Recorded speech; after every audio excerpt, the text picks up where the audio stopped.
พี่น้องน้อยFC ทั้งหลายเด้อทักทายสบายดีคือทัศน์ธรรมศาสตร์สายเสบางเฮียงคือเก่าเด้อเรียกสายเสบางเฮียงไปหาเก็บหอยพี่น้องเอ้ยไปหาใส่เบ็ดล้อหาเก็บหอยปักพวงก็บ่เห็นน้ำมันไปเบิดมันบ่าวพอซอยเพิ่นไปก่อนนะเนาะน้ำเฮ็ดโอ้มันเป็นไม้ดูลายนี่มั้งก็คือสิโศกเนาะกันไงชั้นนี้ก็ได้แล้ว700-800 ล้านเอาแมนบ่แมนดูลายนี่เบิ่งบายก่อนแมนดูลายเด้อพี่น้องเด้อ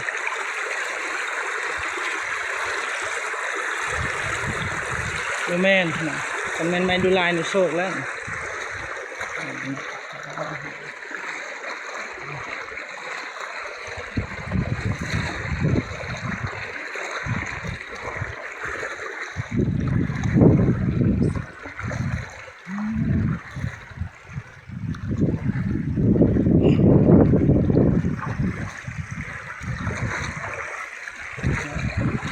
ตีนพา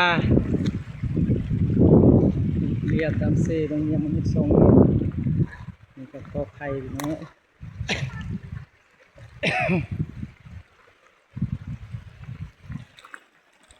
เบิ่งบรรยากาศนะลูกหลานเพิ่นมาสอนนี่น้ำลึกเด้อมันทานได้บ่โอ้ถือทางธรรมชาติงามสิมันอย่างนี้เด้อไอ้น้องเขามาสอนเนาะ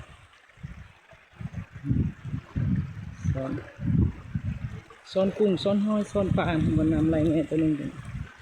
น้ำไหลแง่ตัวนี้ก็แห้งแง่ตัวนั้นแน่มันไปนี่ก็เอาปลาเนาะได้ดวงได้อยู่บ่โอ้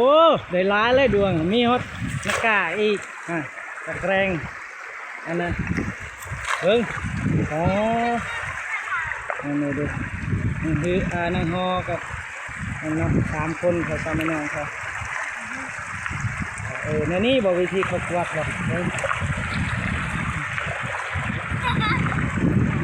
เอาไฟได้เอาซิงกันเอา3 คนจะไฟได้ก่อนสิเบิ้งโอ้ได้บ่ดวงเบิ้งหาลุงเบิ้งนะโอ้มีแต่ก้อนหินพอก้อนหินได้บ่นี่ได้แล้วไปได้นี่หนูได้ปลาพันธุ์ทีน้องเลยได้ปลาพันธุ์ตัวนึงโอ้เอาได้กุ้งอีกโอ้ได้อันนั้น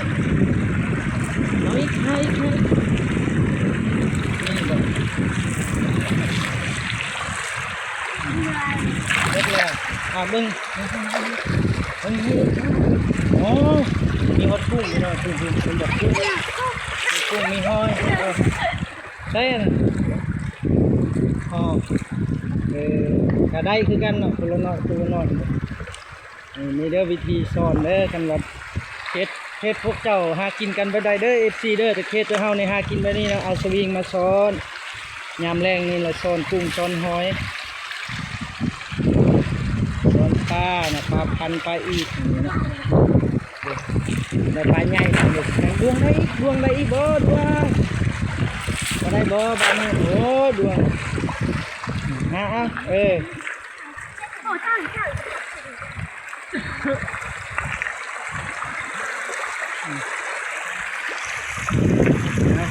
ครสิได้ก้อนบ่นี่ฮอได้บ่ได้ดวงเด้นี่แหละวิถีชีวิตคนเขตนอกเฮาพี่น้องเอ้ยยามแรงๆนี่ก็โซอยู่หากินกลางเว้นเนาะพอได้แกงพอได้ออมตามไอ้น้องเข้าไปเนาะเขาไปลิ้มไปหากินเด้อ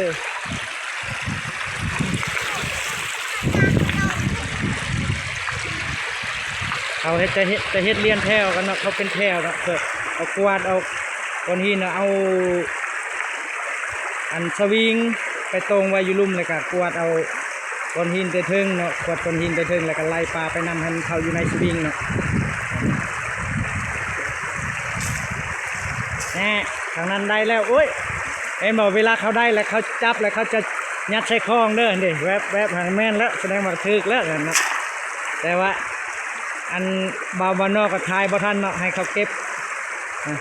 เขาซ่อนแล้วเขาเก็บใส่คลองเขาเนาะอันนี้นะ อันนี้แหละวิถีชีวิตของเขตเฮาเนาะเขตจุดชุมพระบางเมืองไซโปนเด้ออยู่ทรายเซบางเฮียงฮะเนาะน้ำไหลใส่ยินนี่ไหลลับ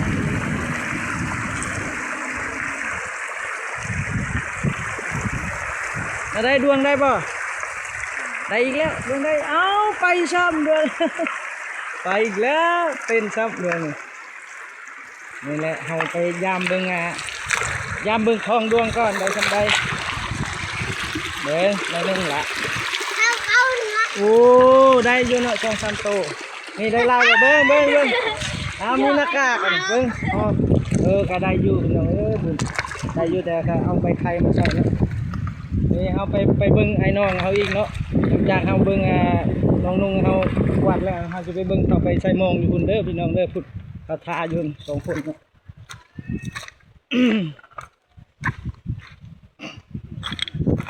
ได้ปลาแล้วพี่น้องพุ่นได้ปลาเขากวาดมอง2พ่อลูกเขาไปกวาดมองได้ปลาแล้วพุ่นโอ้ยได้เลยไปเบิ่งว่าได้ใหญ่ซำใดเนาะพี่น้องเด้อเบิ่งนะครับเขากวาดมองอยู่นี่ได้ปลาเป็นวังตัวนี้วังนี่เนาะได้ปลายังเนาะไปถามเบิ่งว่าเขาได้ปลายังคือเห็นบักใหญ่เมื่อกี้นี้โอ้สงสัยปลาลาดสมบอกกับปลากวนเพิ่นแหละเนี่ยอากาศมันแดดๆนี่ยามเที่ยงนี่บ่อันนั้นก็อันนี้น้องชายแล้วตัวเสื้อขาวอันนี้อายแล้วนี่โอ้ได้ปลาลาดเลยน้องเด็ดว้าวปลาขม่านี่ปลาตัวเด็ดนี่กับตัวยาวๆนี่ความแซ่บนี่เนาะช่วยจุคัดนะช่วยจุหรือช่วยจำช่วยจำช่วยจุอันเดียวกันเลยโอ้ใส่อันไม้ส้มเนาะโอ้แกงใส่หน่อไม้ส้มส้มตอนเที่ยงบนก็ได้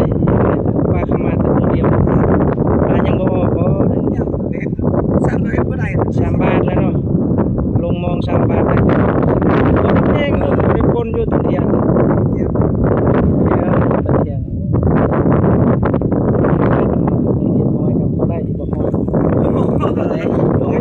วันนี้ไปเก็บหอย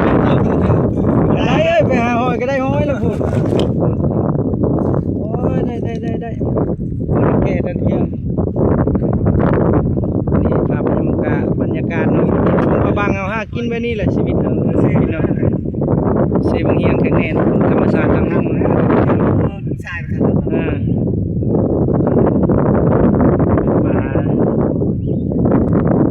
สำหรับคลิปนี้ก็ขอจบไว้สำนี้เด้อถ้าใครเห็นคลิปตัวนี้แหละกดไลค์กดแชร์ให้บาบานนอกหน่อยเด้อบ๊ายบาย